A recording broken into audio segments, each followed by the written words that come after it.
Check the mic and make sure it sound right, boys. Height and distances. असली चीज जो सीखने लायक है इस चैप्टर में वो होती है ट्रिक्स। ट्रिक्स भी गिनती की 6 या 7 है बस वो सीखने के बाद एक एक क्वेश्चन होने लग जाता है, फिर आपको किसी टीचर से पूछने की जरूरत नहीं पड़ेगी कभी इस चैप्टर में। तो पहले मैं थ्योरी स्टार्ट करता हूँ, 5 मिनट में आपको अच्छे समझ में आ जाएगी सब कुछ। उसके बाद हम लोग ट्रिक्स और एग्जाम्पल्स भी करके इस चैप्टर को बिल्कुल घोल के पी जाएंगे आज। तो चलिए बिल्कुल बेसिक थ्योरी से शुरुआत करते हैं। तो सबसे पहली बात, हाइट एंड डिस्टेंस चैप्टर में अगर आपसे कोई कहे कि एक 100 मीटर की बिल्डिंग बनाओ तो उसको कैसे बनाओगे? एक स्ट्रेट लाइन बना दो और बगल में लिख दो 100 मीटर। स्ट्रेट लाइन एक बिल्डिंग को रिप्रेजेंट करती है। अगर आपसे कोई कहे 100 मीटर लंबा एक पोल बनाओ तो आपको पोल नहीं बनाना है, आपको एक स्ट्रेट लाइन बना देनी है, बगल में 100 मीटर लिख देना है। अगर आपसे कोई कहे टावर बनाओ 100 मीटर लंबा तो भी आपको टावर नहीं बनाना है एक्चुअल वाला, आपको बस एक स्ट्रेट लाइन बनानी है और बगल में 100 मीटर लिख देना है। ठीक है, यानी बिल्डिंग हो चाहे टावर हो चाहे पोल हो, बस एक स्ट्रेट लाइन बना दो और उसकी ऊंचाई बगल में लिख दो, काम हो गया आपका। अगर आपसे कहा जाए कि कोई आदमी बिल्डिंग के सामने खड़ा है तो उसको प्रॉपर आदमी मत दिखाना। हाइट एंड डिस्टेंस चैप्टर में प्रॉपर आदमी नहीं दिखाया जाता है, उसको एक पॉइंट से दिखाते हैं। जैसे कि यहाँ पर एक पी पर पॉइंट मैंने बना दिया है। पॉइंट मतलब होता है कि एक आदमी खड़ा है वहाँ पर। इसकी वजह यह है कि हम ये मान के चलते हैं कि बिल्डिंग के सामने इंसान की हाइट नेग्लिजिबल है, इसलिए उसको पॉइंट से दिखाते हैं। अगर ये स्ट्रेट लाइन है और ये एक बिल्डिंग को रिप्रेजेंट कर रहा है तो ये बिल्डिंग का टॉप होता है और ये बिल्डिंग का फुट होता है। ये बहुत कॉमन सेंस की बात है। आई थिंक फर्स्ट डायग्राम में पी पर एक पॉइंट बना है। पॉइंट मतलब वहां पर कोई आदमी खड़ा है, पर यह आदमी बिल्डिंग को देख नहीं रहा है क्योंकि कोई लाइन ऑफ साइट नहीं दिया है पी से। जबकि सेकंड डिग्री में देखिए एक लाइन ऑफ साइट जा रहा है, यानी नजरों का तीर बोल सकते हो आप। तो सेकंड डायग्राम में नजरों का तीर दिखाया गया पी से जाते हुए, यानी सेकंड डायग्राम दिखा रहा है कि पी पर खड़ा इंसान बिल्डिंग के टॉप को देख रहा है क्योंकि नजरों का तीर डायग्राम में ड्रॉ है। लेकिन फर्स्ट डायग्राम में पी पर आदमी खड़ा तो है लेकिन वो बिल्डिंग को देख नहीं रहा है क्योंकि लाइन ऑफ साइट या हिंदी में कहा जाए नजरों का तीर डायग्राम में नहीं शो रहा है। Next heading, angle of elevation. Angle of elevation क्या होता है? देखिए, पी पर बैठे आदमी ने नजरों का तीर छोड़ दिया बिल्डिंग के टॉप पर, यानी वो देख रहा है बिल्डिंग के टॉप को। तो नजरों के तीर और जमीन के बीच के एंगल को एंगल ऑफ एलिवेशन कहते हैं, यानी इस एंगल को। नजरों के तीर और ग्राउंड के बीच के एंगल को बोलते हैं एंगल ऑफ एलिवेशन। इसे याद रख लो। अब एक बिल्डिंग के टॉप पर एक लड़का बैठा है और पी पर चींटी बैठी है, मगर क्योंकि ऊपर बैठे आदमी ने नजरों के तीर नहीं छोड़ा, इसका मतलब वो ऊपर बैठा आदमी चींटी को देख नहीं रहा। पर अब ये डायग्राम देखिए, इसमें ऊपर बिल्डिंग की छत पर लड़का बैठा है और उसने पी पर चींटी पे नजरों का तीर छोड़ दिया है। तो क्योंकि डायग्राम में आपको नजरों का तीर दिख रहा है, तो नजरों के तीर का एंगल बादलों के साथ जो बनता है, नजरों के तीर का एंगल बादलों के साथ जो बन रहा है, देखिए इसको बोलते हैं एंगल ऑफ डिप्रेशन। ये होता है एंगल ऑफ डिप्रेशन। कुछ गधे ऐसे होते हैं जो नजरों के तीर और बिल्डिंग के बीच के एंगल को ले लेते हैं, यानी नजरों के तीर और बिल्डिंग के बीच के एंगल को ले लेते हैं और इसको बोलते हैं एंगल ऑफ डिप्रेशन। ये गलत बात है। एंगल ऑफ डिप्रेशन होता है नजरों के तीर और बादल के बीच बने एंगल। एक और रूल बहुत इंपॉर्टेंट होता है। अब देखो, पी पर गगन खड़ा है और डब्लू पर रीता खड़ी है, तो जिस एंगल से गगन रीता को देखेगा उसी एंगल से रीता ऊपर से गगन को देखती है।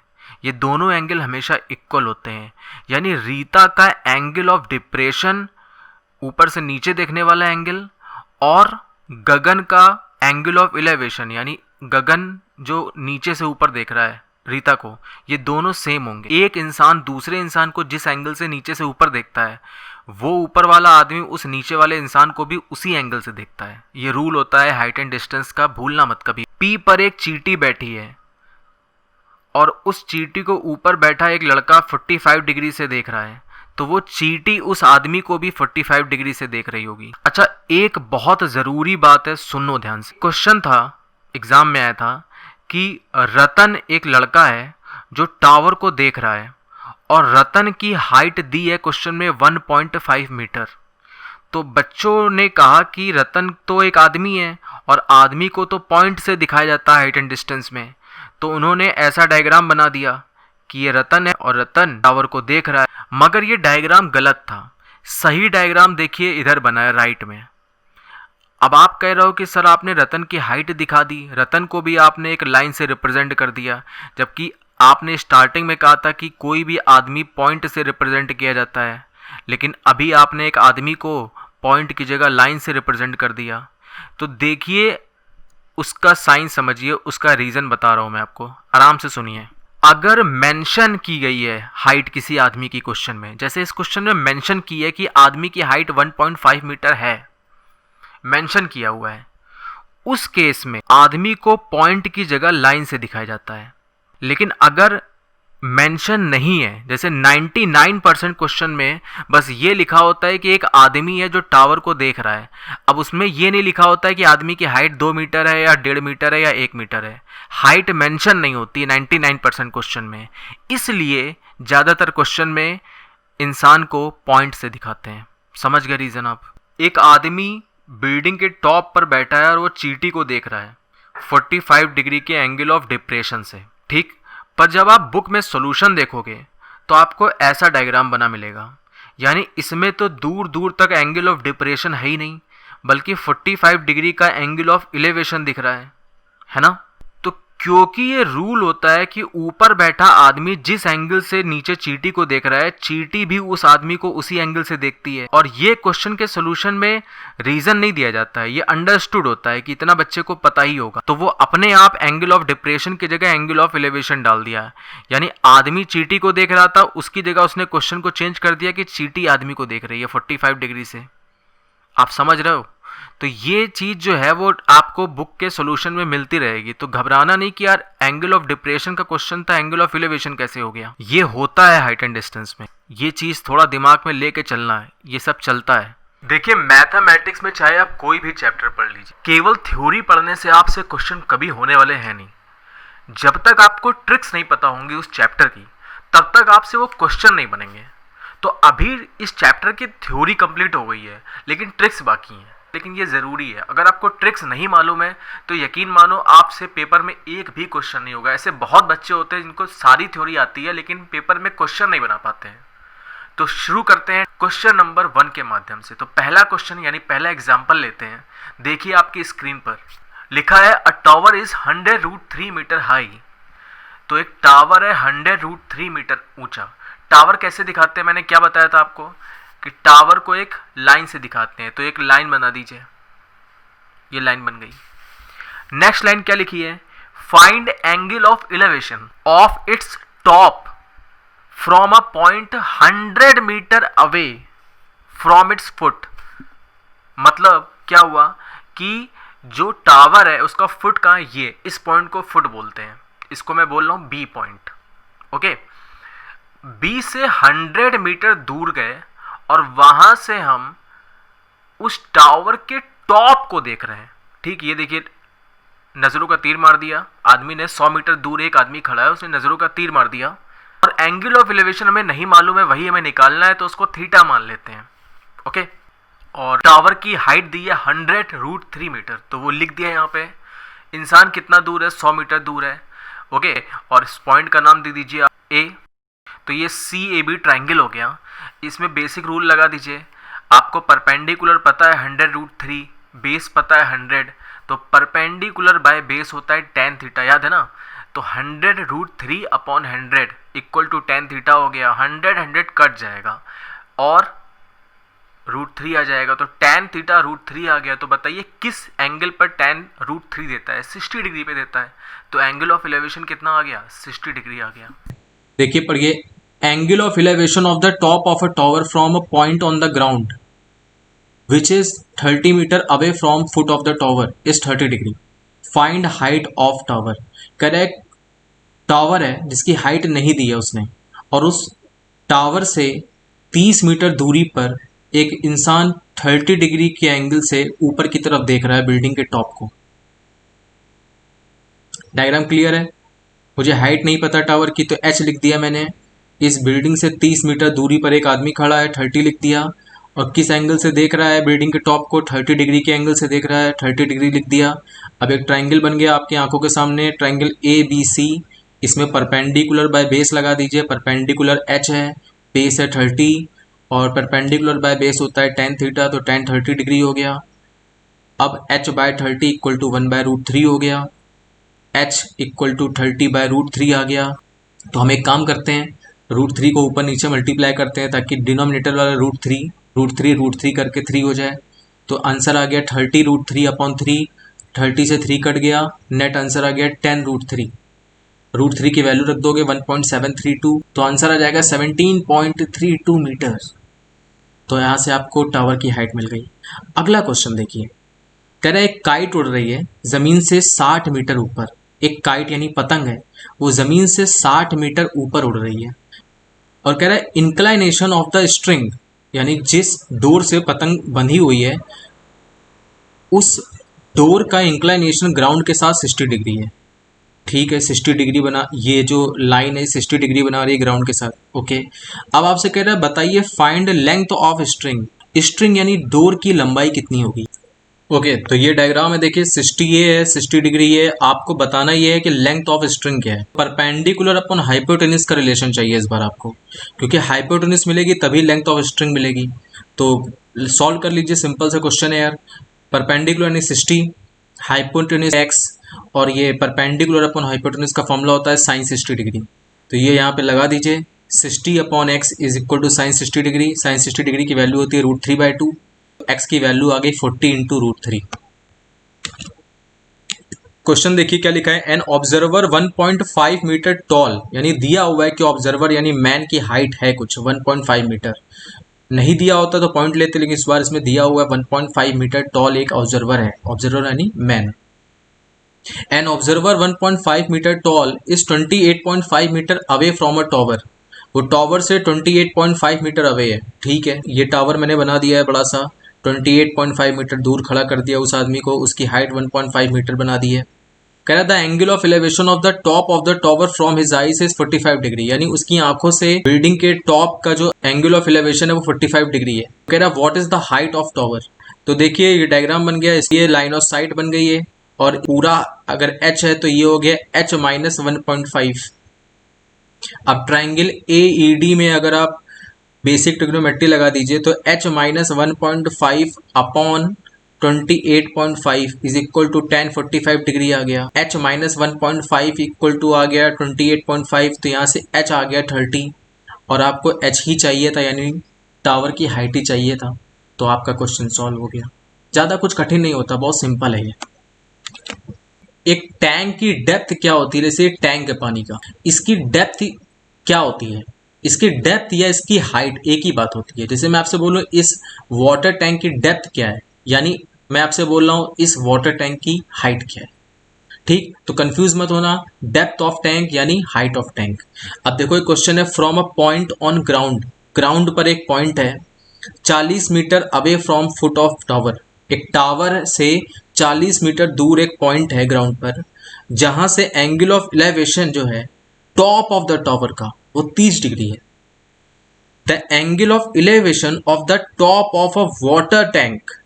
आप कह रहा है कि angle of elevation of the top of a water tank on the top of a tower, यानी टावर के भी ऊपर एक वाटर टैंक रखा है और उस वाटर टैंक के भी टॉप पे एंगल ऑफ एलिवेशन जो है वो 45 डिग्री है। तो आपसे दो चीज मांग रहा है, कह रहा है हाइट ऑफ टावर बताइए और डेप्थ ऑफ टैंक बताइए। तो कुछ डायग्राम ऐसा होगा, देखिए ये एक टावर है h मीटर का, सपोज टावर से 40 मीटर दूर एक आदमी खड़ा है, वो टावर के टॉप को देख रहा है 30 डिग्री के एंगल से। उसी बिल्डिंग के टॉप पे एक वाटर टैंक रखा है, उस वाटर टैंक के टॉप को भी देख रहा है, तो वो किस एंगल से देख रहा है, 45 डिग्री से देख रहा है। ठीक, डायग्राम समझ में आ रहा है ना आपको, बस डायग्राम बनाना और कुछ नहीं है। तो कह रहा है कि बताइए ये h क्या होगा, यानी टावर की हाइट क्या होगी, और कह रहा है कि ये x क्या होगा, यानी वाटर टैंक की डेप्थ या वाटर टैंक की हाइट क्या होगी। ठीक है, अच्छा एक चीज याद रखिएगा कि कुछ भी आप h मानोगे या x मानोगे किसी चीज को, डायग्राम में जैसे मैंने h माना है x माना लिखा है ना मैंने, तो वो आपको मेंशन करना पड़ेगा एग्जाम में। आपको लिखना पड़ेगा let the height of tower equal to H, let the depth और height of tank equal to X, ये आपको लिखना पड़ता है, अदरवाइज आपके नंबर काट लिए जाते हैं। तो अब देखिए in triangle C A B h upon 40 is equal to tan 30 degree हो गया। तो यहां से h की वैल्यू आ गई 40/√3। अब इसको वही √3 डिनोमिनेटर में हो नहीं सकता है, मैथमेटिक्स अलाउ नहीं करती है, तो √3 से ऊपर नीचे मल्टीप्लाई कर दो तो 40√3/3। इसको और थोड़ा सॉल्व करोगे, √3 की वैल्यू रखोगे 1.732, तो नेट आंसर आपका आएगा 23.1 मीटर। ठीक है, अब आ जाओ ऊपर वाले ट्राइंगल पे DAB पर तो h plus x upon 40 is equal to tan 45 degree आ गया, और h आप निकाल चुके हो 23.1 मीटर, उसको रख दीजिए, plus x upon 40 equal to 1। तो इसको सॉल्व करते हैं आप, तो आपको x की वैल्यू मिलती है 40 माइनस 23.1 यानी 16.9 मीटर। तो यानी आपको दोनों मिल गया, टावर की हाइट भी मिल गई और वाटर टैंक की डेप्थ भी मिल गई। क्वेश्चन खत्म हो गया। देखिए अब हम जो करने जा रहे हैं एंगल ऑफ डिप्रेशन का क्वेश्चन करने जा रहे हैं। ठीक है, बहुत सिंपल होता है ये भी। फ्रॉम टॉप ऑफ हिल, एक हिल है, उसके टॉप से angle of depression of 2 consecutive kilometre stones. कह रहा है कि एक हिल के टॉप से वो 2 जगहों पे देख रहा है, उन 2 जगहों के बीच की दूरी 1 किलोमीटर और दोनों ईस्ट की तरफ है, और found to be 30 degree and 45 degree. Find height of hill. बहुत सिंपल क्वेश्चन है। हिल को एक स्ट्रेट लाइन बना लीजिए, मैंने एक स्ट्रेट लाइन बना दी हिल को, हाइट मान ली उसकी h, वो एक जगह पे देख रहा है 45 डिग्री पर और दूसरी जगह पे देख रहा है 30 डिग्री पर। क्योंकि जिस एंगल से वो ऊपर बैठा आदमी नीचे D को देख रहा है, D भी उसी एंगल से ऊपर वाले को देखेगा, तो सबसे बेटर है कि ये इसी एंगल को 45 डिग्री बना दीजिए। उसी तरीके से ऊपर बैठा आदमी B को 30 डिग्री से देख रहा है, तो B पर बैठा आदमी ऊपर वाले आदमी को भी 30 डिग्री से देखेगा, तो ये 30 डिग्री बना दिया। सबसे बढ़िया यही होता है कि एंगल ऑफ डिप्रेशन का क्वेश्चन हो तो उसको बना दो एंगल ऑफ एलिवेशन को, आपका 1 नंबर नहीं कटेगा, आप बिल्कुल ऐसे बना सकते हो डायग्राम। ठीक है, अब मान लीजिए कि जो हिल का फुट है यानी A है, उससे D जो है वो x मीटर की दूरी पर है, और ये दिया हुआ है क्वेश्चन में कि D और B की दूरी है 1 किलोमीटर, तो उसको 1 लिख दिया मैंने। बस अब आपको h निकालना है भाई साहब। तो in triangle CAD h upon x equal to tan 45 degree, tan 45 degree होता है 1, तो h upon x equal to 1, तो h इक्वल टू x आ गया। फिर ले लीजिए ट्राइंगल CBA ले लीजिए, तो उसमें h upon x plus 1 equal to tan 30 degree हो गया। अब h की जगह आप x लिख सकते हैं क्योंकि h और x ऊपर बराबर हैं, तो x upon x plus 1 equal to tan 30 degree यानी 1/√3 हो गया। इनको सॉल्व करेंगे थोड़ा ध्यान से आप, तो आपको जो वैल्यू मिल जाएगी ना, वो मिलेगी x की √3 + 1 अपॉन 2 यानी 2.73/2 यानी 1.365 मीटर, सॉरी 1.365 किलोमीटर। अब बहुत इंपॉर्टेंट कॉन्सेप्ट है शैडो का कॉन्सेप्ट क्या होता है। ठीक है, समझना बहुत ध्यान से। जैसे ये एक खंबा है, बिजली का खंबा है, ठीक है। अब होता क्या है कि जब दोपहर है तो दोपहर में क्या होगा कि सूरज जो है वो इस खंबे के जस्ट ऊपर होगा, तो उसकी जो किरणें होंगी वो बिल्कुल सटीक ऐसे पड़ रही होंगी, तो कोई शैडो बनती ही नहीं है। लेकिन जैसे ही थोड़ा सा सूरज इस खंबे से इधर जाएगा तो उस सूरज की रोशनी तिरछी यूँ इस तरीके से खंबे के ऊपरी वाले टॉप से टच करते हुए जाएगी और ये शैडो बनाएगी। जैसे जैसे शाम होती रहेगी वैसे वैसे सूरज उस खंबे से और पीछे हटना शुरू होगा और परछाई आपको और बड़ी मिलना शुरू हो जाएगी इस तरीके से। ये कॉन्सेप्ट होता है शैडो का। यही सेम चीज़ एक इंसान के साथ भी होती है। दोपहर में अगर एक आदमी खड़ा है तो ठीक उसके ऊपर सूरज होता है, इसीलिए उसकी परछाई दिखती नहीं है। फिर थोड़ा सा वक्त बीतता है तो सूरज उसके पीछे जाता है और उसके सर से जस्ट टेंजेंट मारते हुए एक रे निकलती है और ये शैडो बन जाती है। फिर जैसे जैसे दिन ढलता रहता है सूरज और पीछे जाता है और शैडो और बड़ी मिलती है इंसान को। समझ रहे हैं आप मेरी बात?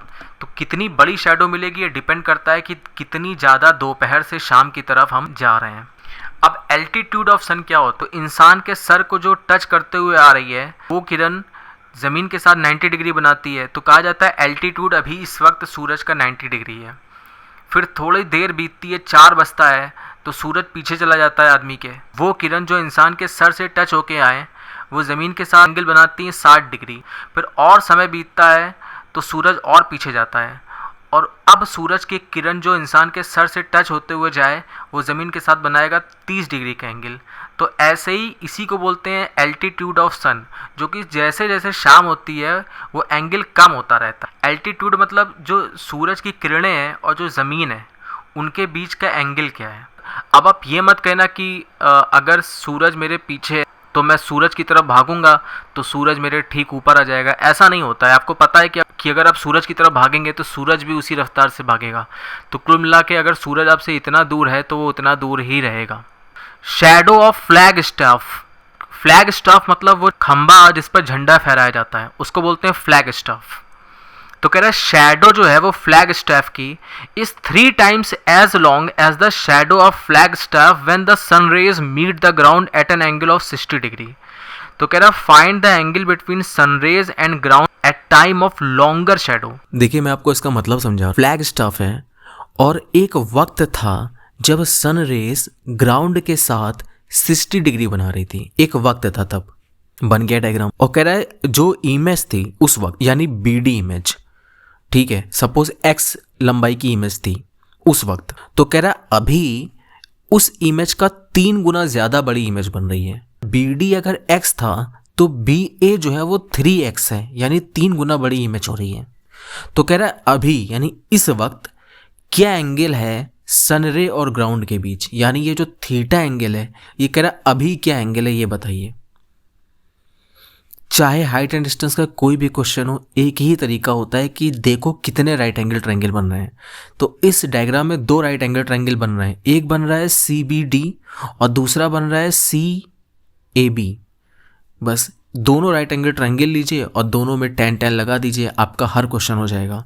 तो पहले आते हैं CBD ट्रायंगल में। तो परपेंडिकुलर यानी CB और बेस यानी BD। परपेंडिकुलर को CB को आप H मान लीजिए तो परपेंडिकुलर अपॉन बेस का फॉर्मूला लग जाएगा यानी H upon X is equal to tan 60 degree.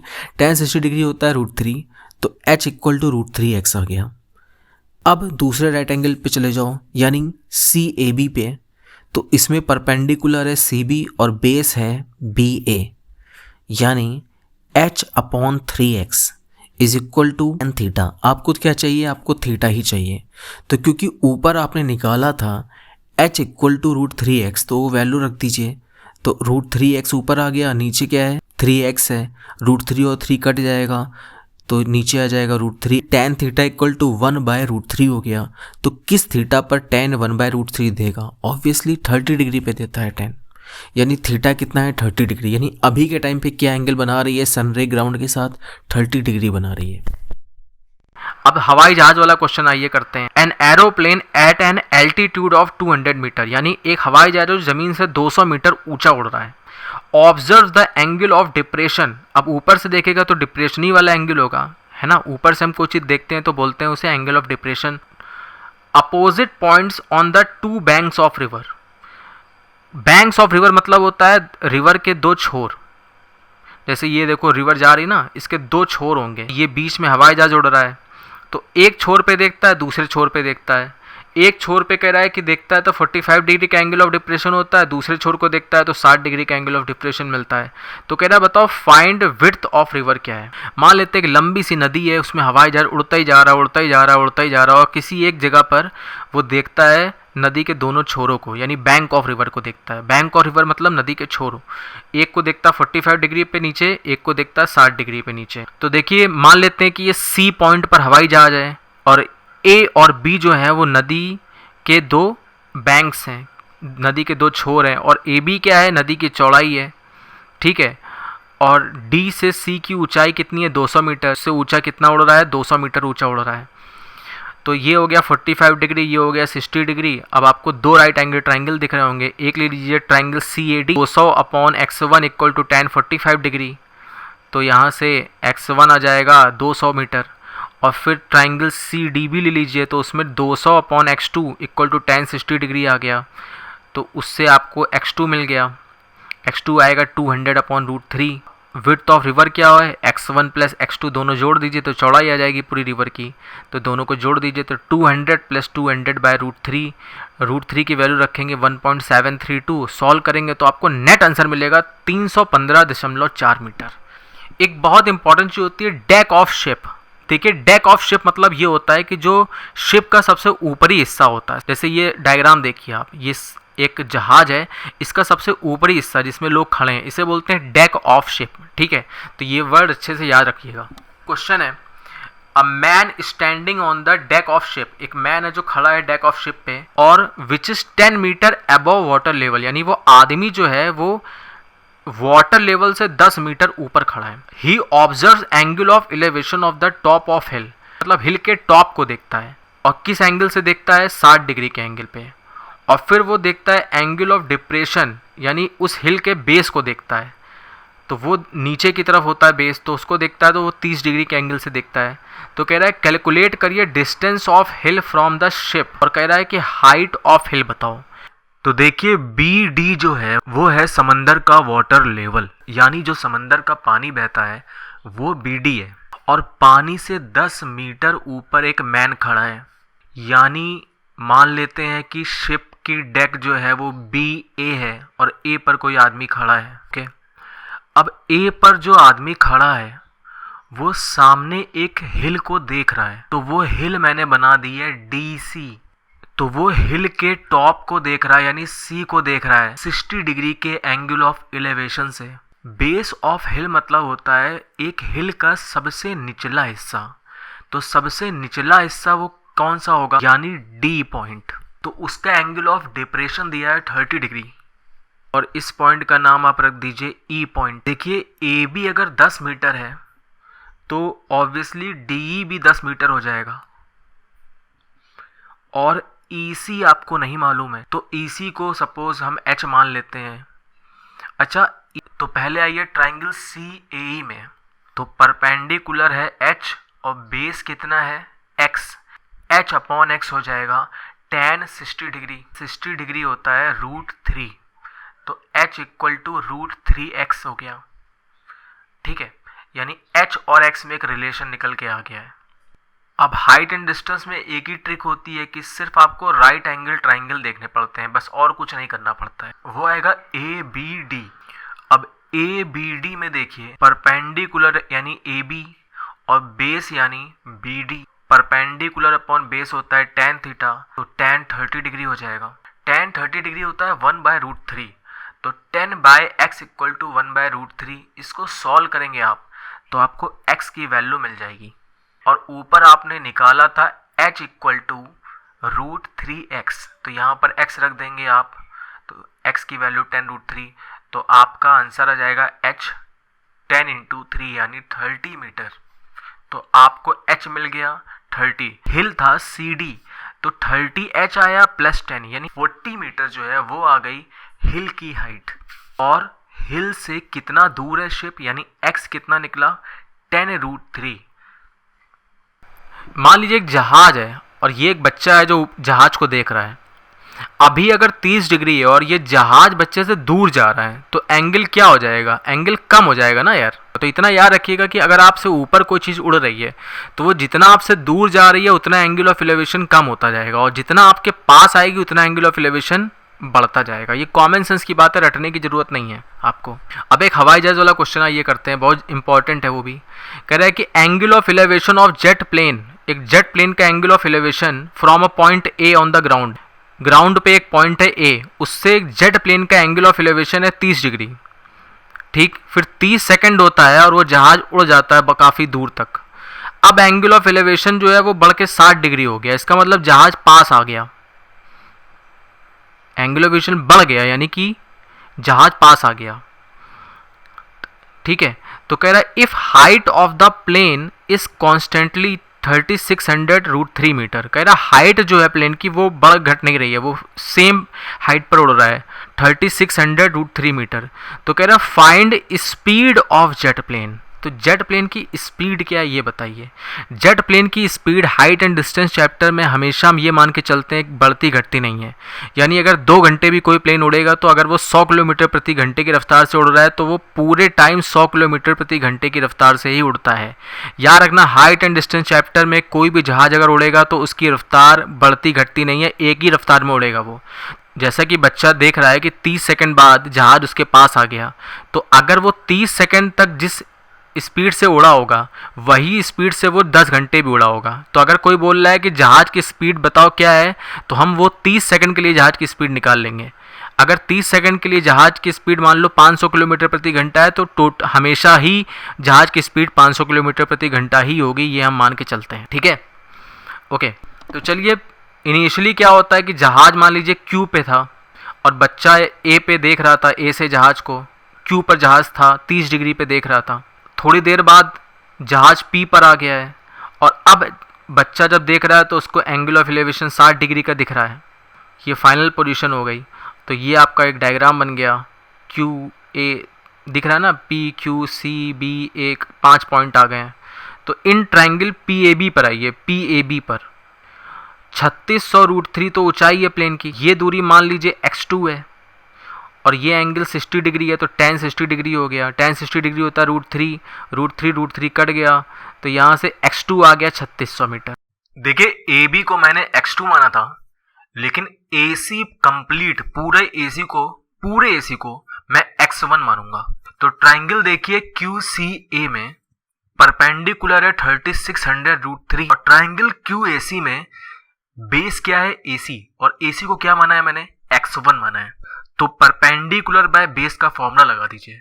Perpendicular है 36√3 और बेस है x1, इसलिए 3600√3 अपॉन बेस यानी x1 इक्वल टू आएगा tan 30 डिग्री। अब tan 30 डिग्री की वैल्यू होती है 1/√3, तो 3600 upon x1 is equal to 1/√3। ये √3 क्रॉस मल्टीप्लीकेशन हो जाएगा इसका, तो 3600 इंटू √3 2 बार √3 होता है 3, तो 3600 इंटू 3 हो गया।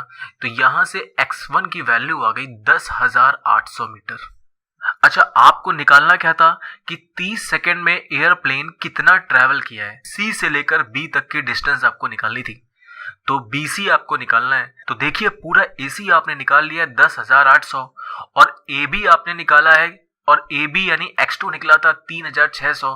तो पूरे AC में से AB माइनस कर देंगे तो BC आ जाएगा। तो आंसर आ गया 10,800 माइनस 3,600 यानी 7,200 जो है वो होगी BC की डिस्टेंस। अब आपको एरोप्लेन की स्पीड निकालनी है।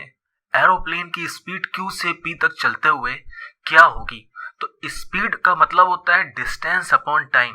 तो डिस्टेंस हमने निकाल ली है, BC या PQ दोनों 7200 है, और कितना टाइम लगा उसको Q से P पहुंचने में, ये क्वेश्चन में दिया है 30 सेकेंड।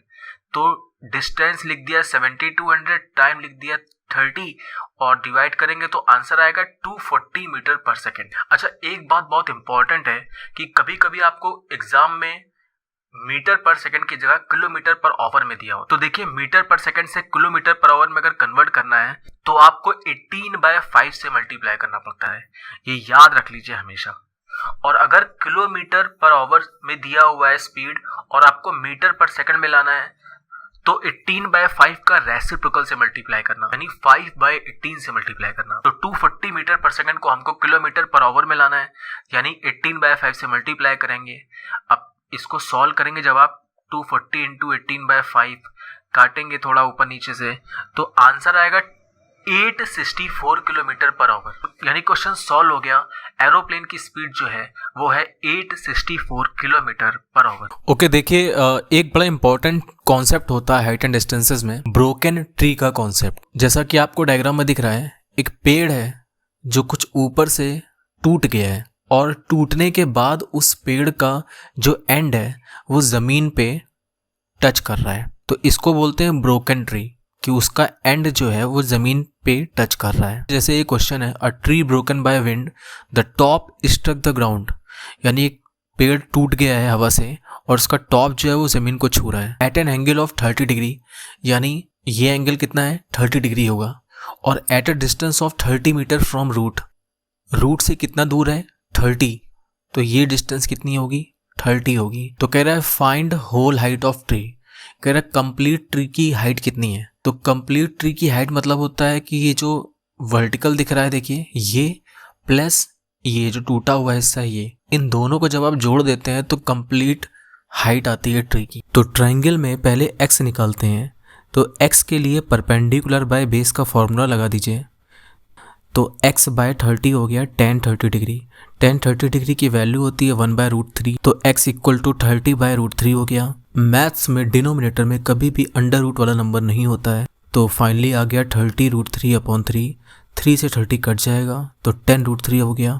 √3 की वैल्यू रखेंगे 1.732, तो नेट आंसर आएगा 17.32।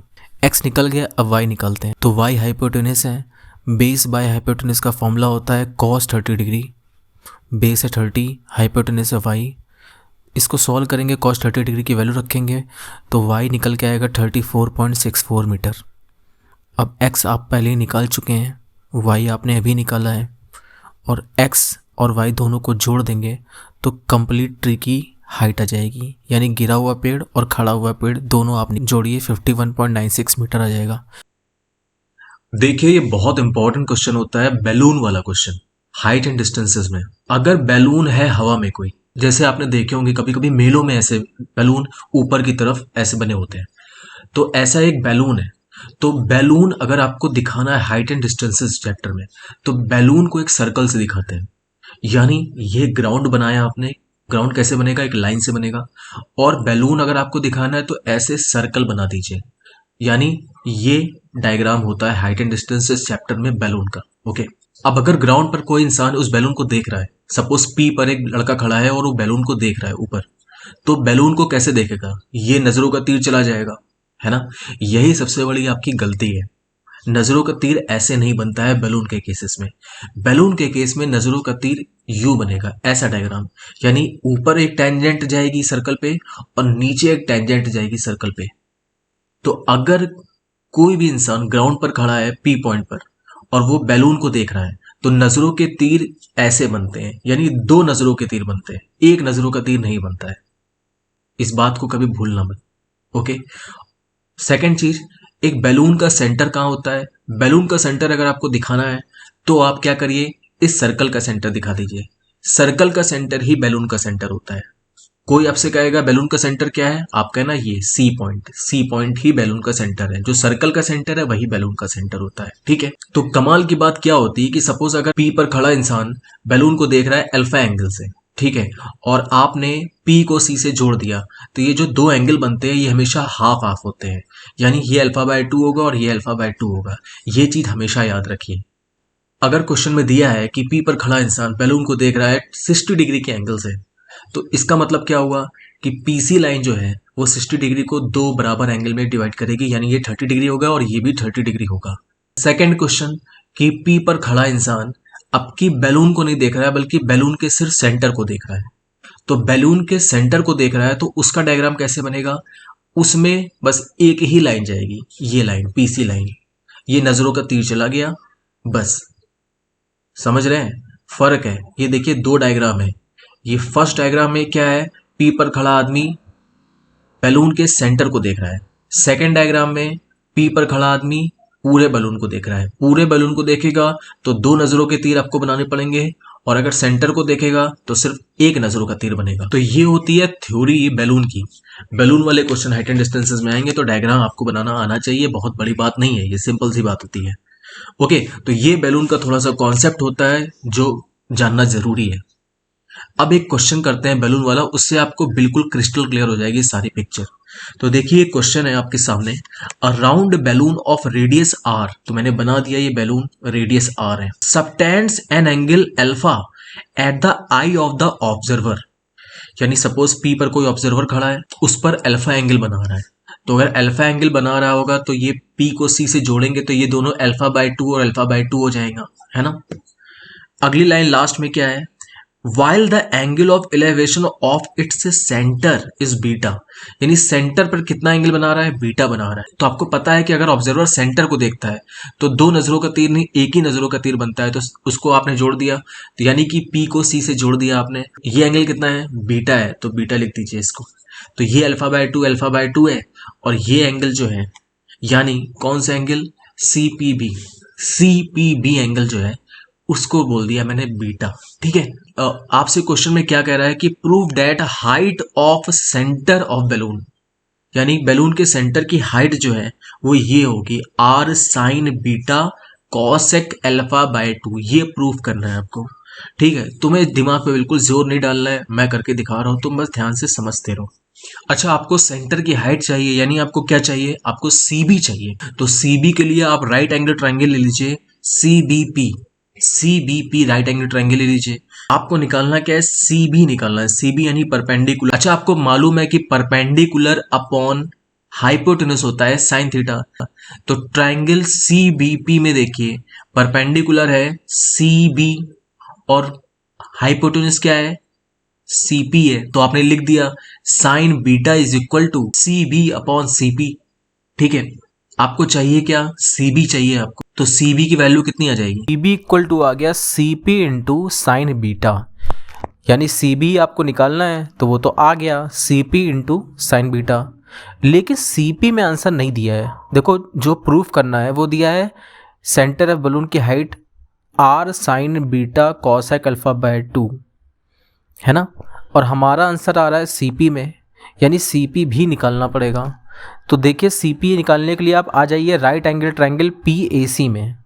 राइट एंगल ट्रायंगल PAC में PA जो है वो सर्कल पर टेंजेंट है और CA जो है वो सर्कल की रेडियस है। तो टेंजेंट तो रेडियस पर परपेंडिकुलर होती है, इसलिए ये एंगल PAC 90 डिग्री हो जाएगा।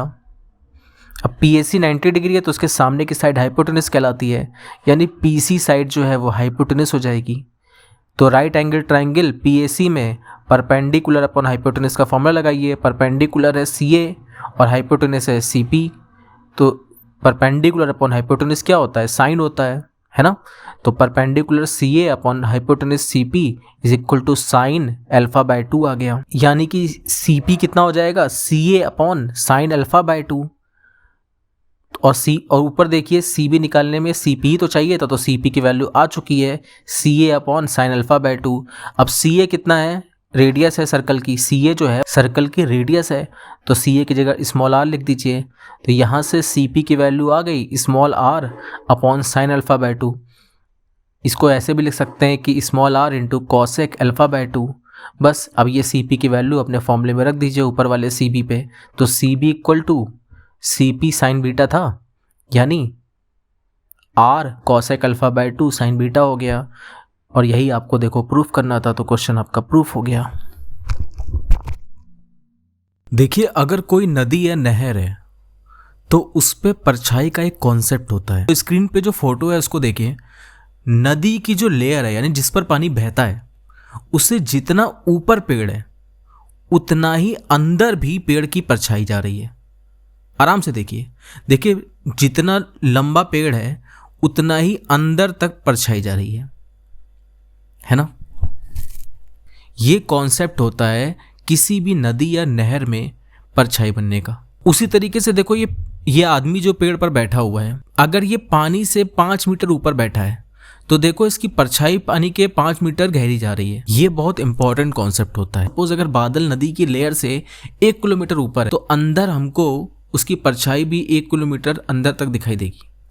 ये हाइट एंड डिस्टेंस पे क्वेश्चन आता है और ये बहुत अच्छे वाले क्वेश्चंस हैं जिस पर बच्चे फंस जाते हैं, इसीलिए मैंने ये ट्रिक आपको बताई है।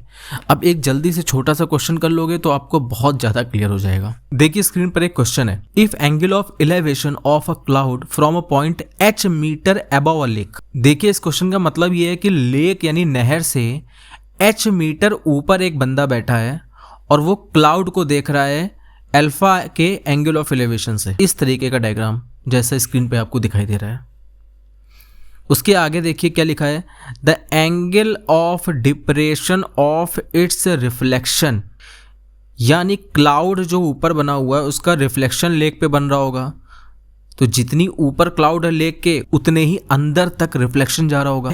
वही बंदा जो लेक से 6 मीटर ऊपर बैठा क्लाउड को देख रहा था, वही इंसान लेक के अंदर जो परछाई बनी है उसको भी देख रहा है। और जो एंगल ऑफ डिप्रेशन है यानी नीचे देखने का जो एंगल है वो है बीटा। तो कह रहा हाइट ऑफ क्लाउड क्या होगी। हाइट ऑफ क्लाउड मतलब लेक से क्लाउड की ऊंचाई। ओके, ये क्वेश्चन है और आपसे कह रहा है कि प्रूव करिए जो हाइट होगी क्लाउड की वो होगी h ब्रैकेट में tan beta plus tan alpha upon tan beta minus tan alpha. देखने में बड़ा खतरनाक क्वेश्चन लग रहा है। आप सोच रहे होंगे कि ये तो हो ही नहीं पाएगा, लेकिन ये हो जाएगा, कोई इतना खतरनाक क्वेश्चन नहीं है। पहले एक सिंपल सा डायग्राम देख लेते हैं। ये BM जो है ये एक लेक है, नहर है, ठीक है। B से h मीटर ऊपर A पर एक बंदा बैठा हुआ है और C पर क्लाउड है, उसको देख रहा है एंगल ऑफ एलिवेशन अल्फा से। MC डैश जो है वो परछाई है क्लाउड की, ठीक। तो MC और MC डैश दोनों इक्वल होगा क्योंकि जितना लेक से ऊपर क्लाउड होगा उतनी ही अंदर तक उसकी परछाई भी बनती है।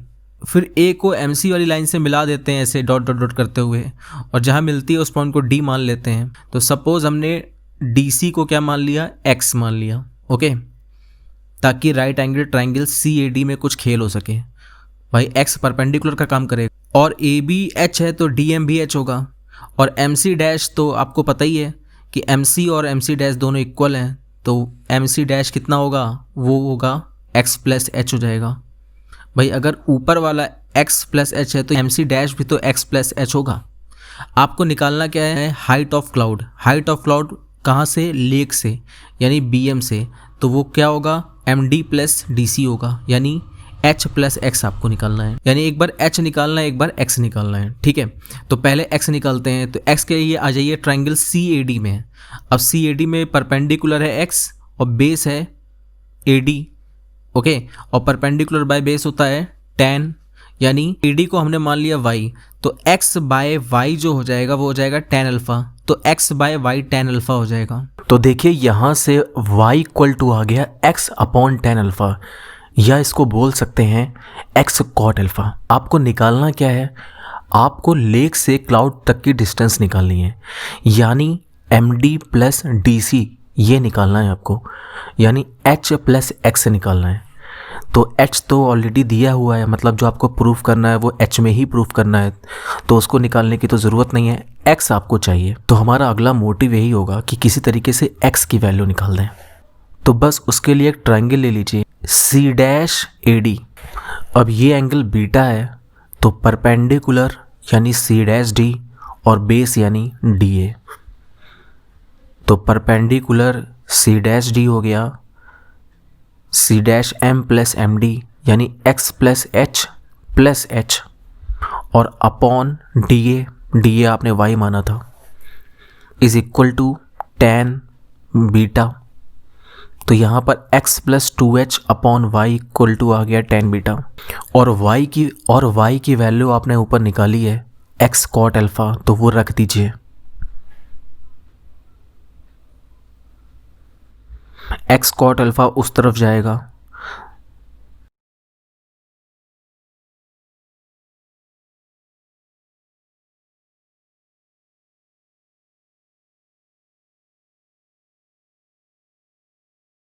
x कॉमन लेंगे,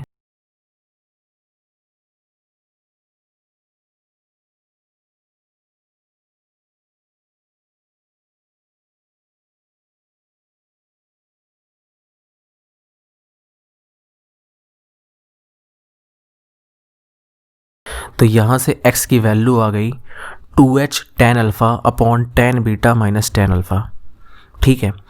बस आपको निकालना क्या है, आपको निकालना था MC यानी MD प्लस DC यानी H प्लस X निकालना था। X आप निकाल चुके हैं, 2h tan alpha upon tan beta minus tan alpha.